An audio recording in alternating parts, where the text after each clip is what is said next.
দেবাদিদেব মহাদেবের 5টি মুখের নাম কি কি আর এগুলি কিসের প্রতীক?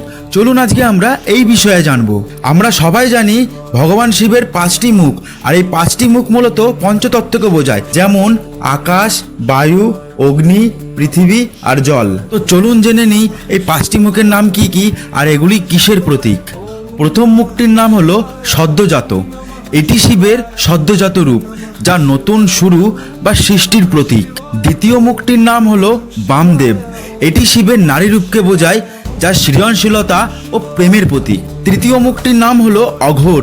এটি শিবের ধ্বংসাত্মক রূপ, যা পুরাতনকে নষ্ট করে নতুনকে সৃষ্টি করে। চতুর্থ মুখটির নাম হলো তৎপুরুষ। এটি মহাজাগতিক সত্তার প্রতীক, যা শিবের অন্তর্মুখী প্রকৃতির প্রতিনিধিত্ব করে। পঞ্চম মুখটির নাম হলো ঈশান। এটি শিবের প্রভুত্বকারী রূপ, যা সর্বোচ্চ আধ্যাত্মিক জ্ঞান ও উপলব্ধির প্রতীক। তো এই ছিল শিবের 5টি মুখের নাম। সকলে সুস্থ থাকবেন। হরে কৃষ্ণ, রাধে রাধে, হর হর মহাদেব।